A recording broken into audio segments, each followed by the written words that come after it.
Well, we just came off a jobs report, but the price action has been kind of crazy following that. And there's been a lot happening this week. So we're going to hear it from the man himself, Jim Welsh of Macro Tides. Jim, why don't you come on in and tell us how you're seeing this market and why did the dollar get pounded? I thought it was a decent jobs report and the dollar just got Yeah, smoked. yeah. How do you read it? Okay, where do we start here? The number came in, it was a decent number.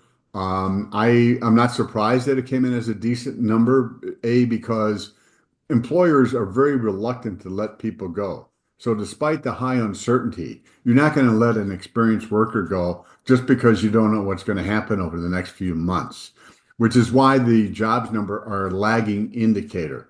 So as more of the impact from tariffs, actually hit the real economy in terms of higher prices, smaller businesses, I think are going to be impacted because they're going to feel cost increases that is going to hurt them. The ports, we're going to show a chart about ports today. The volume of containers coming in are dropped a lot. So what does that mean? Well, the people who work on the port, the truckers, many are independent truckers, taking goods from the port out into the country. Those are people on the front line. So I think, again, Blake, 2 or 3 months from now, I think the job number is going to look different. In terms of we're going to talk about the dollar in a little bit. So Okay. let's do So, that. Yeah. so one of the things you talk about ports. I actually saw this video. It's pretty funny.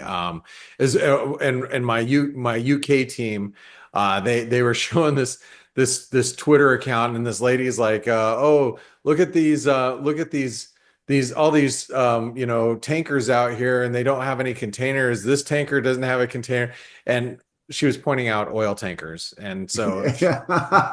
so Well, it she was kind of. probably had a spot on the evening news She might because have, this yeah, she might have. I mean, information, it obviously circulated around, but yeah, Jim, let's get into. And by the way, we did have some revisions, some downward revisions from previous yeah, about months. 58,000. So it Yeah. kind of neutralizes it. Wages were, okay. Unemployment rate was steady and so forth. The one thing this report does, I think, is seal the deal in terms of the Fed isn't going to feel they need to do anything. And again, next week when Powell does his press conference, we're going to hear the same messaging heard over the last 2, 3 months and certainly the last meeting, and that is we stand ready to respond. Tremendous amount of uncertainty. We're going to fulfill our obligation in terms of price stability and maximum unemployment or maximum employment. And so there's nothing for him to really say definitively of when they may cut rates. Again, the key point for them is going to be the unemployment rate ticking up. They said it could rise to 4.4 this year in the March summary of economic projections. So my take is one of the triggers we can expect when the unemployment rate ticks above 4.4, the odds are the Fed is going to respond. Okay. Well, and when do you think that response might be? Like, is it going to be in July? July is going to be I know a lot of banks Yeah, have changed their forecast to a July cut now. yeah. Again, it's a guessing game. Are they going to have to cut at some point in time, whether it's July or the meeting after that? I believe so. I think the economy is going to slow in coming months.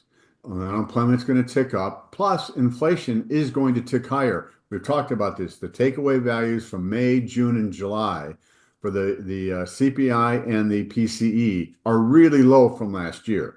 As the tariffs start to bleed into the economy, Blake, there's the potential that we could see year-over-year inflation tick up by at least 50 basis points and more likely 1% over the next 6 months.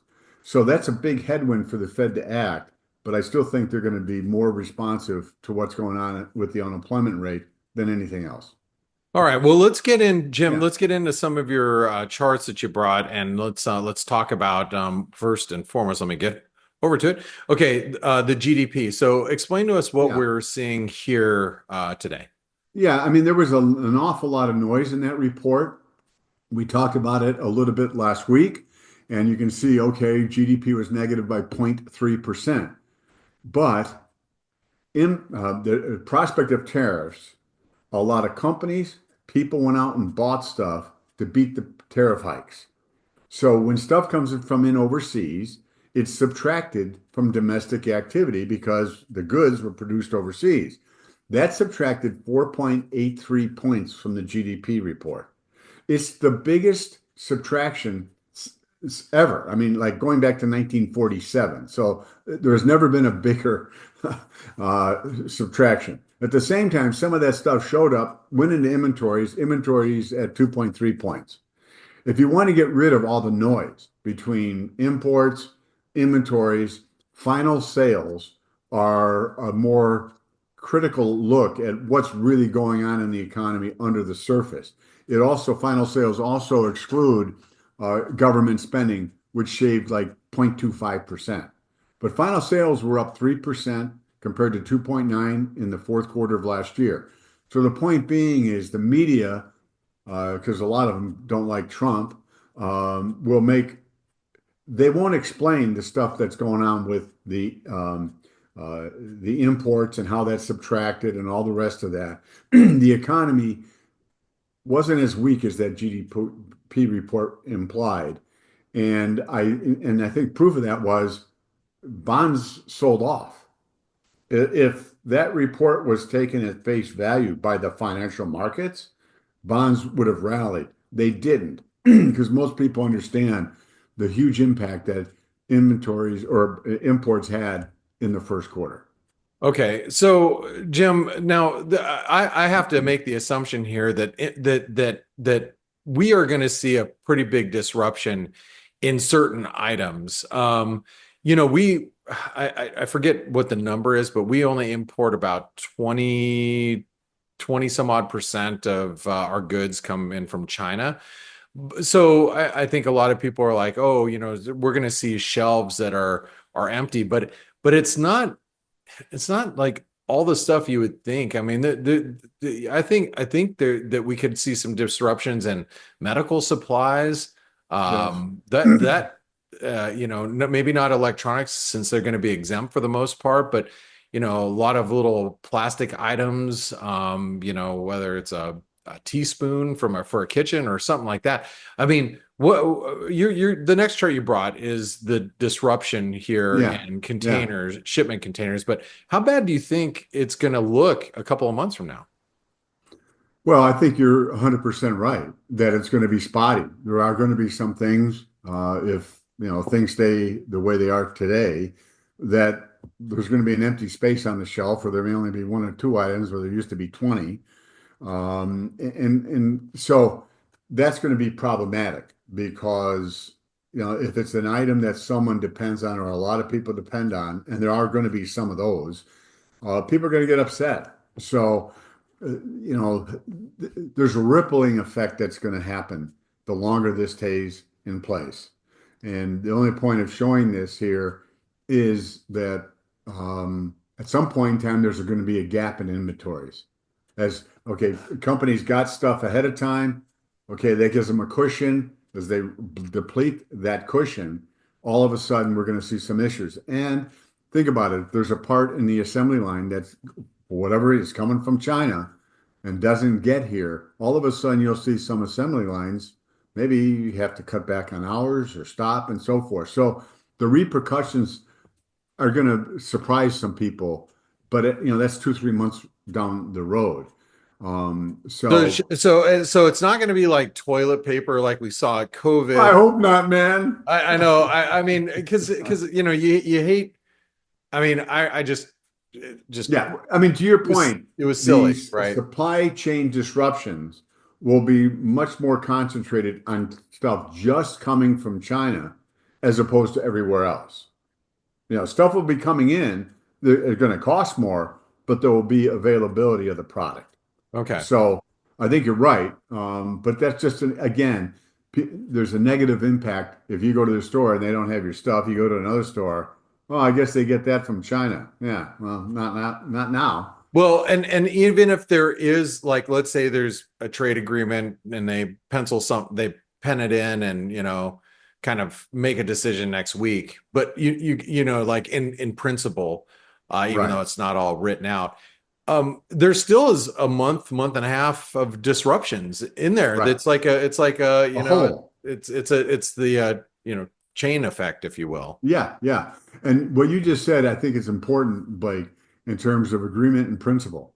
Because what I wrote in the May macro ties was exactly on this point that normal trade agreements take about 18 months to negotiate. I mean, this is a legal document. As we all know, in legal documents, the devil is in the details. So that's why normally trade agreements take a long time. And then it takes another 12 to 18 months to actually implement and get everything up to speed. So I think we're going to see a lot of agreement in principle type of deals. But that means when they get into the nitty gritty, 3, 6 months, after that has been announced, all of a sudden there's going to be, I can't imagine there won't be some instances, one or two or more, where we got to do some more talking about this and negotiate a little bit more. Just because this process is complicated and it just normally takes a lot of time. And President Trump is trying to do this stuff with dozens and dozens of countries in what, 90 days? Yeah. I mean, 30 days, I guess they got, I mean, you can always extend that window, and I suspect you will. All right. Well, Jim, the next chart you brought is PCE. This was a piece of data that was delivered to us this week. Yeah. How are you reading this? I mean, it Well, obviously inflation's coming down, but is this what the Fed's actually looking at right now? I mean, again, as Powell has said, the level of uncertainty is extremely high. And I'm just pointing this out in terms of you can make a case that there won't be much of a bump up in the PCE, maybe 50 basis points. And the red line is about 100 basis points, and the top line is 200 basis points if you go full Monty and they stay in place. I think somewhere between the lower blue line and the red line is probably where it's going to wind up. But you know, prices levels are going to have a tick higher. And that's the reality. And I think that keeps the Fed at bay because they made a mistake in 21 and 22 when they thought inflation was going to be transitory. Also, President Trump criticizing Powell, even though, well, I didn't really, I was never really going to fire him. But the point being is that all the public comments and criticism that he made, I think raises the bar because the Fed will need kind of definitive data to say, you know what, we can cut rates. And we're not going to get criticism or people saying, oh, they're just doing that for political reasons because Trump yelled at them. So, you know, that's why I think it's almost impossible to, with any degree of certainty, say, yeah, the Fed's cutting in July. Okay, you may be right, but you may be wrong. There's a song, I can't remember what the title of it, but anyway, it goes back that song. Well, Anyway, Jim, then and this may impact what the next chart you brought here. Tell yeah. us what the CEO spending hiring looks like.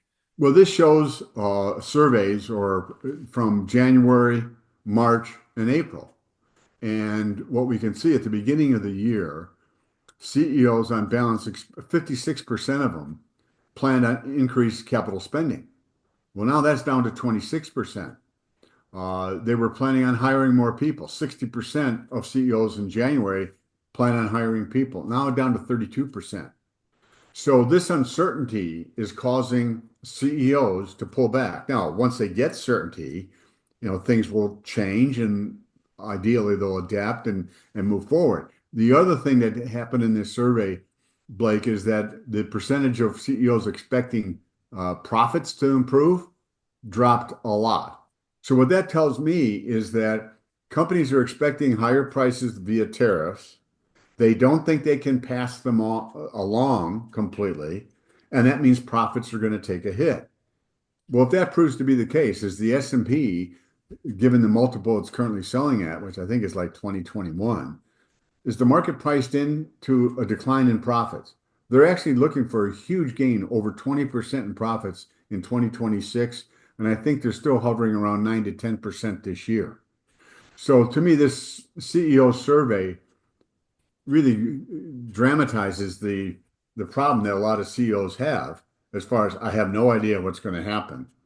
And so I'm pulling back. Well, that pulling back is going to have an impact on the economy. Sure. I mean, and we've seen it in as these companies have reported earnings, many are reporting earnings and not giving future guidance.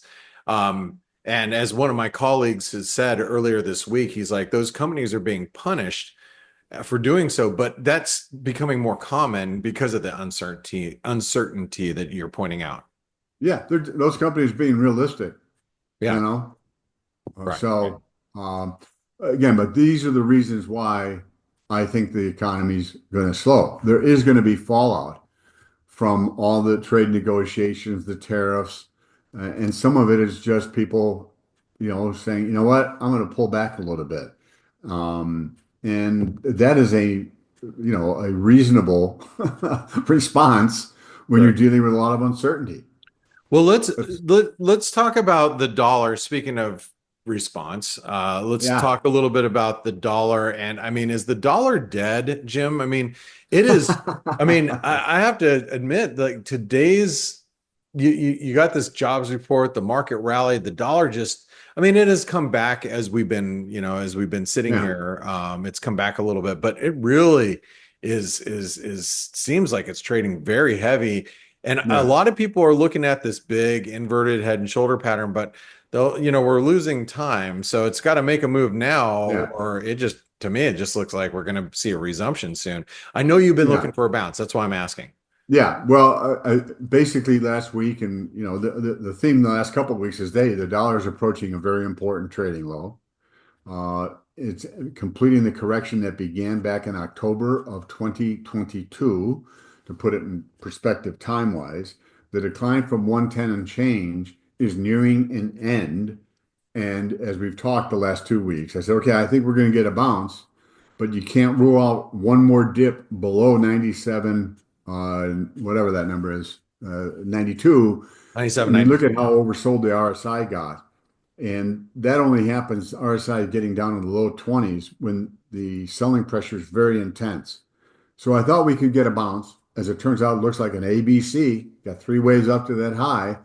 And so this today's action increases the probability that the dollar will go down and take out 97, 92. And if it does, I think that will make a bottom in the dollar index. And the bigger picture is all right, you've got a little bit of downside.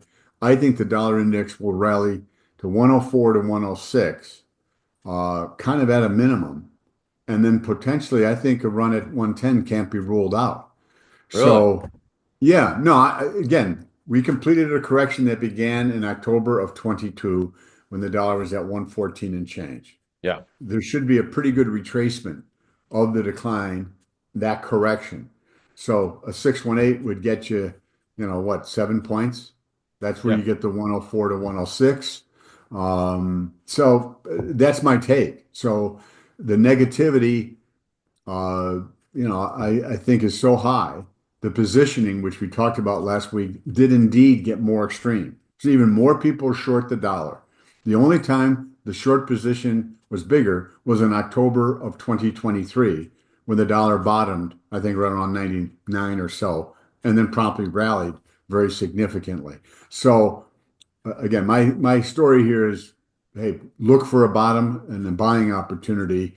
And if it gets below 97, 92, I think you almost have to go along the dollar. Maybe it's a one-third position, and then we wait to see. So I really like what's going on. You've got so much negativity. The Yeah. positioning is so negative against the dollar. It And is. historically, whenever it's reached this levels, Blake, the dollar's done the opposite of what the positioning expected. Right. Well, speaking of positioning and just since we're going to be talking about it right now, I mean, you got gold and gold is trading on its lows of the session right now. I know Yep. you took this screenshot a bit ago, but we are actually trading at the lows of the day. Okay. Not yesterday's lows, but the lows of the day. And Yeah, yeah, yeah, it yeah. looks like gold might be topping because you've been looking for a top. Yeah. What do you think here? Well, last week talked about, okay, that spike up to 34.96 was a blow off. It then immediately peeled off $231. And at that low, yesterday, I guess, down 291 from the high. Those are all characteristics of a blow off where you get that last burst of buying and then it's like exhaustion and you get a quick peel back.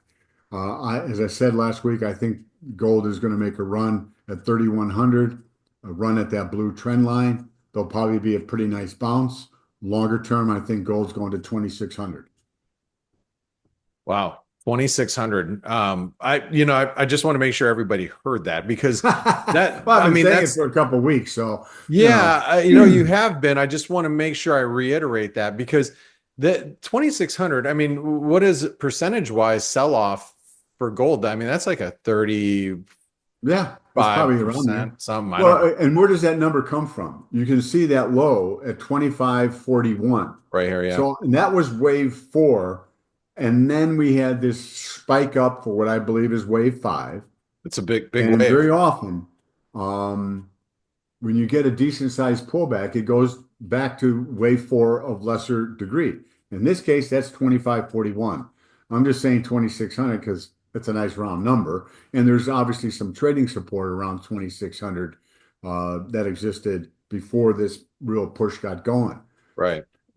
People are just wildly bullish. And if the dollar begins to rally, 5, 6, 7%, I can't imagine that that's going to be a good thing for gold. Okay. So, Well, if you long gold, I might actually have to use that in our title. Gold's going to 2,600, and then I'm gonna duck as people are chucking tomatoes at throwing you and stuff I. at you. Yeah. Right. Yeah. All right. So let's talk about the 30 year. You don't talk about the 30 year often. I know you're going to bring up the TLT, but the Yeah. 30 Yeah. year. Let's Well, discuss I this. highlighted this in one of my recent letters. I can't remember if it was the weekly technical review on Monday or the monthly macro tides. Might have been monthly macro tides. Anyway, all I just pointed out is you had this breakout in yields above the red trend line. The 30-year got up to 499, which is very close to the 5% it reached months ago. Then it came down and tried to get back below that line and failed, and we're seeing yields go up. So to me, this is just not great action in terms of the way the 30-year yield is behaving. It implies that there's a possibility that a retest of that 5% it could be happening. And if and when 5% is taken out, wow, you're going to see the 30-year yield go up a lot. So longer term, I think the 10 years going to 7.5%. Oh That may my. be 2, 3, 4, 5 years from now. Okay. I think a secular bear market in bonds began in 2022. Yeah, I was going to So say we had a 2 years ago, secular, Jim. 2 years ago. So. well, yeah, but look at the yields. The 10-year was down to 55 basis points. Where is it now? Okay. In 1981, the 10-year was over 15. So that 7.5% that number I just threw out is nothing more than the 50% retracement from the high in 1981 and the low in March of 2020. Well, So I damn, think a Jim. I mean, secular bear market has begun. And, the last one was 1946 to 1981. These things last for a long time, just like the bull phase lasted for like 35, 39 years. yeah. So I think the longer term trend is for higher yields. Well, I mean, if it's higher yield, I mean, and I go back to your dollar thought process. I mean, you can see how the dollar could really, really, really rally. Benefit from that. It would be a tailwind, Could you be. know. Yeah, it could be. And I don't know all the reasons. Again, we are going to see inflation tick up. The supply of paper, if the economy goes into a recession, the deficit won't be 2 trillion, it'll be 3 trillion. That's a Right. lot of paper. Yeah. So anyway, All right. now looking at TLT, Yep. it's to me, I said, okay, if we can get above 89.50, that would be constructive. It did it for one day, and immediately we've pulled back. So I still hold out hope that in the near term, like over the next 3 to 6 months, so longer term, I think yields are going much higher. But in the next 6 months, when the economy starts showing real signs of slowing, I still think there's a shot that TLT will rally above 94. It's just right here, right now. To me, it's a no man's land. You know, I Yeah. can't, I'm not bullish. I still think for the time being, those lows around 85 are going to hold. If it gets down to 85, that's probably another good buying place because you know where your stop has to be. Sure. All right. Well, Jim, I mean, you're rocking some people's worlds right now. Let's do it with the S&P. So, how do you feel about the S&P here? I mean, we are at the highs of the session right now. So, Yeah. So, last week when we spoke, we noted the resistance around 5,500. I talked about the internal breadth indicator that I use and how it was getting close to being overbought. My assumption was that we were going to see a pullback. It turned out to be, I don't know, was it 45 minutes or so? yeah, that one. But it was pretty, the S&P was down 130 points or so. I thought that pullback would hold above 51.01, which obviously it did easily, and that after we get that pullback, we would see a move to 5,700. And that number is coming from the S&P rallied 640 points from the low at 48.35 to 54.81. If I add that 640 points to 51.01, you get 57.47, I think. So my thought here was we were a little overextended, we get a pullback, and then there'd be another push that would take the S&P above 5,700. And we're getting pretty close. Now, my belief here is that this is a counter trend rally within the context of a bear market. Yeah. So I still believe that after this rally runs its course, probably next week, the odds favor a retest of 48.35 and potentially, taking that out. So, I was just bullish near term, but longer term, I think there's some challenges that are going to be problematic for the stock market. Well, I mean, the thing is, I think people have a hard time understanding, and here, let me get both of us on here. I think people have a hard time understanding that we have a situation where, if there is like a trade deal to be had, it doesn't happen overnight, and there's a lot of negotiations, and there's two big elephants in the room. That would be the US and China, and they're knocking heads, and it's not going to. I think people have this unrealistic expectation, or a very optimistic expectation that things are just going to work out fine. But Jim, there are risks out there. There are, and I mean, I read something this morning that says that, there's plants closing in China. People aren't happy about it and so forth. So, the tariff and the trade war is going to have repercussions in China. And at some point in time, China is going to have to respond to that. But even if we wind up in a world where we have a 10% tariff, that's up from about 2%, folks. It is going to have an impact on world trade for a period of time. And I just think that the risk for an economic dislocation, certainly a slowdown, whether it manifests into a recession, time will tell. I think housing prices are going to surprise people over the next 12 months. I think they're going to decline. And, that'll, again, unhinge the top 20% of wage Sure. earners, because, hey, that's where their wealth is. Um, and, there's, again, we've talked about this off and on. I think the stock market is on the cusp of a secular bear market that's going to last 10 to 15 years. And it's like, oh my God, oh my God. Well, what do you think happened between 1966 and 82? Yeah. We had an almost 10-year one from 2000 to 2009, if you will. So these things do happen. And I just think the challenges that we're facing, both internally in the US, but the other challenges around the world and globally, they're not going to be solved just because President Trump, snaps his finger and all, it's just we're in a tough environment. So, um, can the S&P go to a new high? Yes.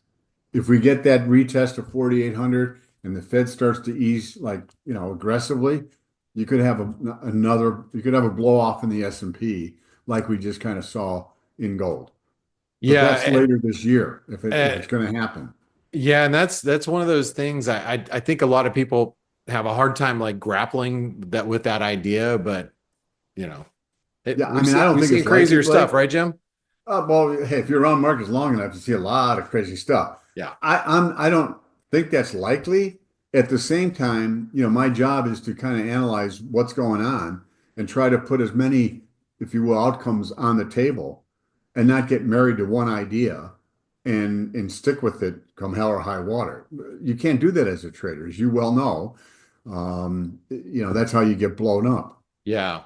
Well, Jim, tell us a little bit about what you do at Macro Tides, and just kind of Yeah. tell us what you do. I mean, Well, because thank you. you guide us here every week, and I think Unbelievable. people don't appreciate what you do even behind the scenes and the research that you're doing. So let everybody know. Well, I consume a lot of information. I consume a lot of charts. I think a picture is worth 1,000 words. What I think I've developed, Blake, is the skill of putting the fundamental stuff along with technical analysis and combining them. And when they're in agreement, I get a much higher level of conviction on what I think is going to happen in the markets.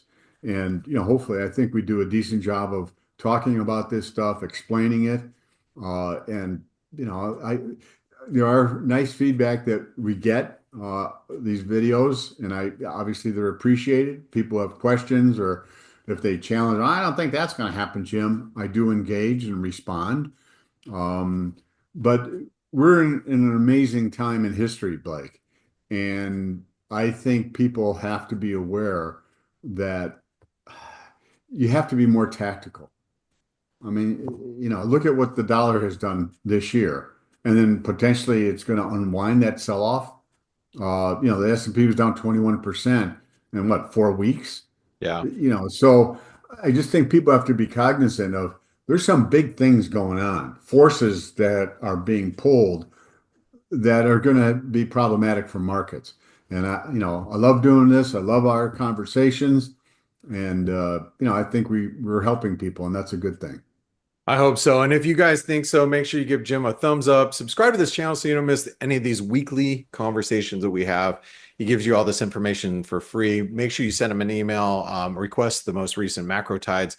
Jim, I Yep. want to thank you for a wonderful interview, and more importantly, a great week. And thanks for guiding us every week. So I'll look forward to Thanks, speaking Blake. with you next week, You a got day it. early, but we'll look forward to speaking with you next week. Always looking forward to it, Blake. Have a great Thanks. weekend.